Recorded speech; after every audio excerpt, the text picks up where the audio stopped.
Здраво, другари, здраво, девојки. Денеска ќе збориме малце за децентрализација. Значи, ќе објаснам на повише блокчейн како работи на кратко децентрализацијата и ќе ги споредиме според мене со децентрализираната мрежа во блокчейн. Мислам, сигурно претпоставувате која мрежа ќе ја зборам и со која ќе ја споредувам и ќе видиме дека е најдецентрализирана, барем според мене. Според некој друг може да не е најмногу децентрализирана, но ја ќе ви давам факти во однос на таа работа. Да видиме прво што е централизација, што е децентрализација. Како што гледате, централизирано значи дека имаме еден ентитет и значи сите записи што се случуваат на еден ентитет, што значи дека имаме една точка на пат, нели, ако таа точка се нападне, нема работи целиот систем, нема да имаме пристап до податоци. Но сепак има и некои позитивни работи во однос на централизацијата. Тоа е, например, брзина, многу побрзо се извршува некои функции. Нема, ако видиме така, даунтайм, например, поради паднати нодови во децентрализирана околина. Но со децентрализација тоа значи дека немаме една точка на пат. Децентрализација највише се употребува во крипто, значи во блокчейн, нели сите мрежи кои се вадат, тоест блокчейни кои се вадат Layer 1, кажуваат дека се децентрализирани, па колку нодови имале, па нели они нормално си ја фалат децентрализацијата, но не е секогаш така. И тоа ќе го видиме денеска на повише блокчейни колку се децентрализирани или колку се централизирани. Гледате, значи во децентрализирана околина, ако може да видиме, ќе видите дека сите податоци се стават на повеќе нодови, што значи дека немаме една точка на пат. Во централизирани системи се стават само на еден систем, што значи дека и безбедноста во однос на податоците, нели, при пат или при нешто да се расипе, ќе се изгубат сите податоци на централизиран систем.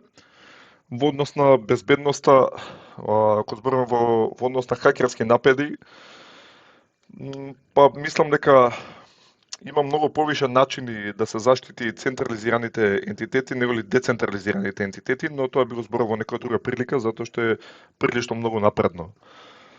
И мислам дека денеска не би требало да збораме за тоа. Како што гледате, исто има поголема скалабилност. Контролата, ја би кажал дека централизираните системи многу полесно се контролираат неголи децентрализирани системи, што значи во однос на таа работа, пример, централизиран систем подобро. Ако сакате да имате нели голема контрола, ако не сакате да имате контрола, треба да имате децентрализиран систем. Во однос на брзината, сега на оваа слика пишува дека се побрзи децентрализираните системи, ја тоа не се сложувам, затоа што ако го видиме BNB блокчейнот и Solana блокчейнот, што за мене се прилично централизирани блокчейни, се многу побрзи неголи други децентрализирани блокчейни. Мислам, тоа може да го проверите во документација, да видите највише пишува на Binance Smart Chainот, дека е централизиран, за да се извршуваат трансакциите многу побрзо и да бидат многу помали провизиите што се зимаат нели од самиот блокчейн. Значи, го видиме прво биткоин. Значи, во биткоин постојат два ентитети кои треба да ги разгледаме. Тоа се майнинг половите, нели, половите за мајнинг. Вие можете да бидете нели самостоен мајнер. Значи, секако тоа ќе ги ставиме на една страна и ќе ги видиме исто така нодовите. Сега што значи майнинг половите и нодовите. Сега тука малце не ја дава целосната слика. Оваа слика не ја дава, мислам, целосно не објаснува која е централизацијата, затоа ќе пробам да објаснам со зборови. Значи, мајнерите што прават, тие уствари го билдаат следниот блок, а потоа треба се прати на валидација. Валидацијата се дешава со самите нодови и исто така тука се гледаат и правилата на самиот блокчейн во биткоин, што значи дека треба да имаме децентрализација и на нодовите кои валидираат и ги правилата ги чуваат, нели, и гледаат дали целиот блокчейн се одвива според правилата, и треба исто така да имаме и децентрализација на самите мајнери. Како што кажав, значи тоа можеме да го видиме доколку отвориме во однос на биткоин. Сега на мене ми е направена споредбата Cardano со биткоин, така да може да видиме колку им е децентрализирана мрежата на биткоин.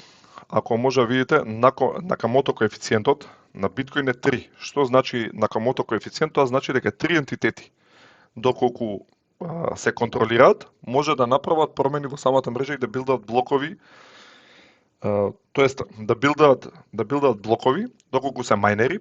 Сега тука не пишува дали се мајнери или дали се нодови, но ја ќе објаснам и за мајнери и за нодови. Доколку се нодови, тоест, нели, како што кажа, фул нодови кои ги спроведуваат правилата на самата мрежа, може да ги изменат правилата на самата мрежа и мрежата тргне во погрешен правец, нели, доколку може да дизајнираат уствари самата мрежа, а доколку се мајнери може да билдаат блокови, да навраќаат, да менуваат трансакции, значи ако се мајнери. Што значи дека според ова биткоин мрежата не е толку децентрализирана како што сите мислат.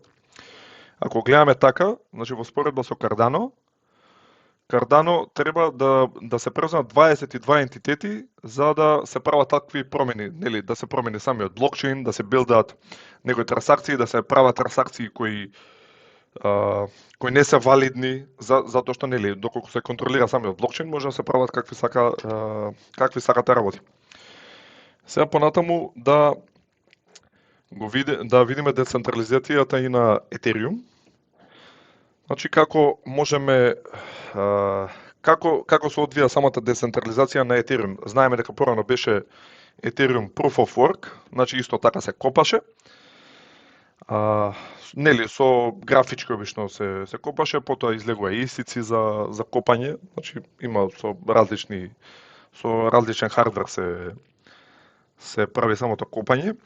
Сега ако видиме, затоа што, нели, Ethereum премина во Proof of Stake, и сега за да станете, пример, валидатор, значи, нели, за вие да правите некоја заработка со вашиот валидатор, затоа што, нели, мрежата е Proof of Stake и не дозволува ние да имаме наш валидатор. Така работи Ethereum, значи различни Proof of Stake мрежи различно работат и различно даваат начини на заработка. Значи треба да имаме 32 Ethereum-и, кога ќе имаме 32 Ethereum можеме да се направиме самите валидатор. Сега, за да направиме валидатор, ќе треба да имаме одреден хардвер, што треба да е прилично јак, треба да имаме исто така и софтвер, каде што ќе го поставиме самиот валидатор, и потоа ќе треба да се приклучиме на мрежата за валидирање на Ethereum. Јас немам правено валидатор на Ethereum, така да стварно не знам како се прави, мислам не сум ги пробал, затоа што ја немам 32 Ethereum за да ги стекам. Исто така не би стекал на некој централизиран ентитет, затоа што ако знаете дека Liquid Staking, мислам дека беше Lido Liquid Staking, мислам дека е пре голем како стейкинг пул, така да таму искрено не би ги ставал моите Ethereum-и. Едноставно би направил стейк на Binance. Сега работата која имате вие валидатор треба да ви биде и мрежата исто така стабилна, треба да ви биде ностоп уклучен валидаторот. Сега што ви кажам, во Македонија, јас, еве пример, барем во мојата населба, јас кај што живеам, снемува струја секој месец, така да ја би бил офлайн, со тоа што ако бидете офлайн и, нели, забегувате од самите правила на Ethereum мрежата, може да бидете казнети со тоа што ќе ви биде одземен дел од вашиот стейк. Значи, од овие 32 Ethereum ќе бидете казнети, ќе биде одземен дел од вашиот стейк. Малку лошо е затоа што не дозволуваат да има повише како повише трешколд, нели, за Ethereum, максимумот е 32 Ethereum, нели, и минимум и максимум е 32, треба да точно да имате 32 Ethereum, мене тоа не ми се свиѓа. Стварно мислам, не знам што да кажам. И како што кажав, имате и пулови каде што може да стекате, ако немате 32 Ethereum, делегирате етериумите во пул и потоа почнувате да правите некоја заработка, нели? Значи, кога ги давате на пул вашите етериуми, значи пулот самиот ги, нели, доколку вие имате 15, некој јузер има 5, друг јузер има 12, самиот пул прави потоа валидатор од 32 етериуми и затоа, например, ако погледнеме колку валидатори има самата етериум мрежа, ќе видиме дека се илјадници валидатори, дури мислам дека преминува и во милиони. Баш сега ќе го провериме тоа. Ајде, мене ми е отворена, како што кажав, Cardano во Ethereum. Како што гледате, имате околу 1 милион и 12.000 валидатори. Но ако гледаме во Nakamoto, значи Nakamoto коефициент, тоа значи дека само два ентитета, и што ги мислам дека ги знам и двата пула, знам дека едниот беше Lido, пул, другиот не ми текно како се викаше пул, но ги знам и двата, ги имам читано, што значи дека два пула, ако бидат искакирани, мрежата може да биде манипулирана од страна на хакерите. Што значи дека Ethereum е ужасно недецентрализирана. Исто така, ако може, ако се сеќавате, пред 2 дена или пред 3 дена, AWS сервиси беа паднати во Америка и 50% од валидаторите на Ethereum мрежата ја изгубија конекцијата. Значи, тоа не е нормално. Тоа значи дека Ethereum мрежата е ненормално недецентрализирана мрежа. Значи, она е централизирана, не е децентрализирана мрежа. Јас, тоа што го имам читано, знам дека е централизирана, но гледате, елитата ја сака, ќе расте Ethereum, тоа нема што. Џабе, ние ќе се будиме дали е централизирана или децентрализирана. Или ако споредиме со Cardano, гледате, значи тука 11 пати поголема е Nakamoto коефициентот, каде што гледаме децентрализираноста на Cardano. Исто така, сега да видиме како се прави и Solana стейкингот. Како што знаеме дека исто така постои Solana стейкинг, можеме исто така ние да делегираме нели Solana на некој валидатор, или можеме, например, ние да си избилдаме некој валидатор. Како што знаеме дека Solana не е само Proof of Stake блокчейн, туку е Proof of History и сега има некој Tower BFT консензус алгоритам. Тоа е како некој леер за правење на одлука во самата мрежа. Не знам точно да го објаснам, затоа што не ја следам нешто многу Solana мрежата, но како и да е. Значи, вие можете, како юзер, да го стекнете вашата Solana на некој валидатор, да му го дадете стекот, нели да делегирате стек, вие не му го дадете, не го праќате, туку само го делегирате, и со тоа валидаторот ќе има поголема можност, да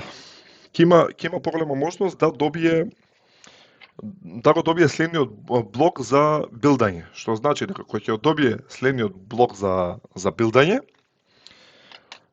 вие ќе добивате, нели, одреден процент, затоа што вие сте ги делегирале вашите коини на тој одреден валидатор. Сега, тука искрен да бидам, не знам колку се точно децентрализирани Solana, затоа што, како што се сеќавате во минатото, едно 10 пати минимум јас се сеќавам дека ја ресетирам мрежата. Ако е стварно децентрализирана самата мрежа, тогаш нема да може многу лесно да рестартирате целата мрежа. Што значи дека и не е толку децентрализирана како што зборат. Барем јас мислам дека не е толку децентрализирана, тоест не мислам, јас сум сигурен во тоа, а вие како сакате, можете да прочитате поише и да видите дека не е децентрализирана. Исто така, како што кажав, место да делегирате ваши коини, може да се направите и валидатор. За валидатор ќе треба да имате одреден хардвер, знам дека е премногу некој јак хардвер беше за да имате Solana валидатор, дека требаше некои серверишта јаки со 256 гигабајти RAM, мислам дека беше минимумот. Не сум сигурен, не ме држате за збор, знам дека едно време гледав за валидатори. Мислам, ме интересираше мене, затоа што јас сум сепак и техничко лице, така да мене тоа највише ме интересира во однос на блокчейн, затоа што ме фасцинира самата технологија. Така да може вие се направите валидатори, потоа, нели, кој ќе стекнат кај вас, па вие имате, нели, процент од нивниот стейк, па може да се заработува тоа. Сега да видиме исто Cardano versus Solana Значи колку е, гледате тука според Накамото коефициент, 19 треба ентитети да имате, мислам да бидат нели превземани за да може мрежата да се манипулира, да се менуваат правила во самата мрежа, што на мене искрено бидам не ми се верува дека е толку, ја мислам дека се два колку што се на Етериум, затоа што стварно не знам што ви кажам, како може да има, еве например ако видиме и 931 нот имало во самата мрежа, што 931 нот сите од една се договоривме во исто време да ресетираме мрежата. Мислам тоа е бајки за деца. Стварно не знам што да кажам, ја мислам дека се валидатори 10 може да се ресетираат и еве например ако стекот е распореден на сите 10 валидатори, па да биде например на Накамото коефициент 10, што е реално и подобро од Етериум. Значи прв пат нешто да кажам дека е за Solana, дека е од некој блокчейн подобар, но како и да е. И следно сакам исто да зборам за BNB, мада не знам што да кажам за BNB. BNB знаете дека е ултра централизиран блокчейн, со тоа што треба имате 21 ноти, помеѓу тие 21 нот се бира кој ќе биде валидатор, кој ќе билда следниот блок, а кој ќе бидат валидатори. Секој што гледате, Накамото коефициент е 7. Искрен да бидам, ова исто така не ми се верува со самиот коефициент дека е 7, мислам дека таму треба да биде 1. Затоа што сите валидатори сигурно не се на луѓе, туку се на Binance. И сигурно не очекувам дека некој би можел да влезе да набилда валидатор, затоа што треба 10.000 BNB да имате прво, за да станете валидатор. Значи израчунете вие во пари, тоа се милиони евра за да имате валидатор, што значи дека сите си ги чува BNB као валидатор и он си ги добива наградите од самата мрежа, која секако е негова. Ова знаеме дека е ултра централизирана, нормално, како што кажав, како централизирана мрежа може да има, мислам, секако е брза и многу малце фи се наплаќа од самата мрежа. И еден од моите најомилени, мислам, најнеомилени, тоест блокчейни, XRP, значи тоа е мојот најомилен или како сакате најнеомилен блокчейн. XRP, мислам, дечки, стварно не знам што да ви кажам, со XRP прво не е proof of stake, не е proof of work, значи си има некој негов алгоритам. Само како се викаше, не ми текнува, консенсус алгоритам, мислам дека се викаше самиот тој, значи како да ви објаснам, значи со консенсус алгоритам прво самиот блокчейн не ја гледам поентата за еве например човек као некој што се човек што се разбира во технологија кој би сакал да стане валидатор, не ја гледам поентата да стане валидатор затоа што како валидатор вие немате награда. Што значи дека и не верувам дека е многу децентрализиран затоа што ако нели нормално за ја да држам некој хардвер за да можам да бидам валидатор во самата мрежа, би требало да имам некој бенефит, нели, да ми бидат даени коини, да заработувам, нели, од други што ќе стејкаат, например, ако се ослободуваат коини и такви некои работи. Може да се направи валидатор, знам дека треба некој софтвер XRP-L, мислам дека се вика софтверот за инсталирање и ќе треба да се набави некој хардвер, исто така мислам дека беше некој јак хардвер. И работата е дека тие некако работат на некој unique node list, со тоа што се бира кој нод ќе го билда, мислам сите предложуваат трансакции, па подоа се билда блокот, малце на некој подруг начин, што реално би кажал дека и за мене не е ни блокчейн. Сега они нели го кажуваат како блокчейн, па сега што да им кажеме. Мислам, реално, затоа што не знам дали знаете, претпоставувам дека многу од вас и не знаете дека на XRP мрежата не можете да стекате. Значи не постои начин на стекање, значи збориме, начин на стекање, прав начин на стекање да стекате децентрализирано. Значи, нели да имате волет да делегирате коини нормално на пул, Ваму не постои тој начин. Значи, едноставно не постои начин на стекање, што значи дека не постои начин на заработка. Сега централизирани берзи, не знам како, не сум читал, затоа што не ме интересира многу во однос на XRP, не знам како, прават некој начин да имаат нели юзерите некој бенефит доколку ги чуваат самите коини, па видов на Binance дека дава 0,36%, што за мене стварно не е ништо. За мене добар стейк перцентич е, да кажеме, 4%, еве, например, 3,5, 4, 5%, зависно. Јас знам дека на Cardano, затоа што јас стекав Cardano, на Cardano имав, па да не претерам, ама 5,5% мислам дека ми беше, ама тоа се менува во однос на Cardano. Cardano е малце, мислам, многу е добро направен за да се направи доволно добра децентрализација. Ќе објаснам за Cardano на крај, мислам тоа нормално го чувам за крајот. Сакам уште малце да кажам за XRP, значи не можев да најдам некои официјални информации колку нодови има, претпоставувам дека се малце, затоа што реално и не ја гледам поентата за пример некој јузер, некој технички спремен да има нод на XRP, кој едноставно немаш бенефит од самото имање на XRP. Ако видиме на Komodo коефициент, барав на Gemini. Сега Gemini, како што ми пиша, што реално и не верувам, знам дека негде прочитав 33%, само да видам каде беше. Гледате low to mid single digit number од 5 до 10 нодови доколку биле. Искрен да бидам штом нема информации, ја мислам дека еден нод има тие XRP, ама ајде сега да останеме на тоа, затоа што реално и како ќе го проверите нодовите, нели ако не постојат паблик да можете да стекнете на самиот блокчейн од XRP. Што значи дека XRP блокчейнот е ултра централизиран, исто како Binance и како Solana, нели, кажав. Зашто? И реално ваму не можеше да се спореди, мислам, само XRP, затоа што немаат информација дури ни овој сајт, како се вика сајтов chainspector.app. Мислам, ја го знам сајтов одамна гледам некои метрики тука што ме интересираат.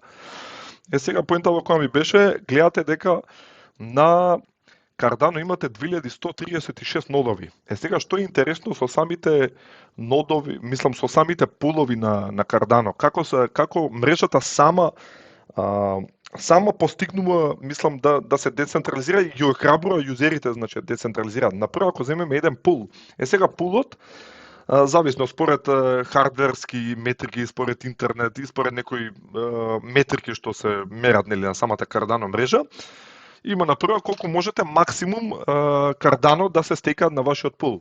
Сега например, ако земеме некој пул дека има 100.000 Cardano, може максимум да се стекаат пример 120.000.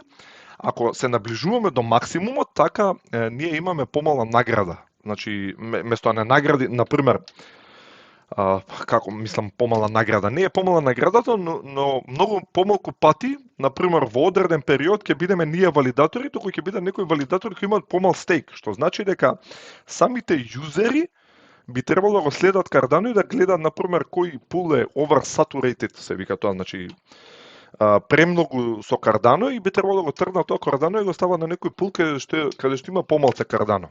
За нели да прво ќе се направи поголема децентрализираност, со тоа што, например, ако сите пулови на Cardano се oversaturated, тоест преполни со Cardano коини, со тоа ќе се отвори можност, нели, доколку ја отворам Cardano пул, кај мене да дојдат многу луѓе кои имаат Cardano коини и со тоа ќе станам, нели, јас профитабилен за да го одржувам самиот пул, затоа што, нели, нормално мора да се плаќа интернет, мора да се плаќа некои такви работи.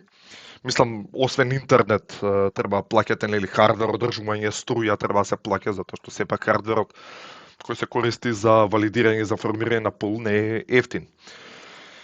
Сега, сакам исто да покажам за децентрализацијата. Гледате оваа статија, мислам дека беше, yesterday статијава, Cardano outpaces Bitcoin Ethereum in decentralization, but other stakes below 65 cents. Мене ви кажам, искрено не ме ни загрижува зашто е на 65 центи, кога знаеме дека се манипулираат маркети, знаеме дека следи алткоин сезона, сега дали ќе следи за 2 месеци, дали ќе следи за 5 месеци, искрено на мене не ми ни менја многу. Јас сум мислам, со крипто се занимавам више 5 години, така да мене ми е сеедно дали ќе биде уште 5 месеци или 3 месеци или година дена. Затоа што више сум навикнат да чекам. Поентата која ми беше, сакав да прочитам повеќе во однос на ова, сакав нешто да ви покажам. Само не знам каде беше. Еве, гледате, has overtaken Bitcoin and Ethereum in decentralization metrics according to new findings from the Edinburgh Decentralization Index. Гледате, мислам, поголема децентрализираност има од Bitcoin и од Ethereum. Мислам, ова е за пофалба на самата мрежа. Јас ова го знам одамна дека е подецентрализиран, но денеска еве решив да го снимам и видео да ви покажам и на вас. Знам дека требаше негде, само не можам да најдам каде прочитав некои работи. Еве поентава, значи она што го казав со EVS, ADA reached 115 million on-chain transaction this week. Мислам, знаете ли што е 115 милиони on-chain трансакции? И исто така, ако може да видите Cardano Network, avoided any damage from AVS outages, што значи дека Cardano е вистински децентрализиран. Значи не е централизиран направо како Ethereum, па 50% од нодовите паднат кој ќе падне централизиран сервис како Amazon Web Services. Мислам, тоа е катастрофа. Не знам што да кажам повише, дечки, освен да си испитате пример како мене, не мора како мене испитувате се, јас и технички прилично многу се разбирам, но да се испитате кои мрежи се стварно децентрализирани, ако сакате децентрализираност. А ако сакате децентрализираност, би кажав претходно мрежите. Тоа е тоа, дечки, фала ви на внимание и се гледаме во наредно видео.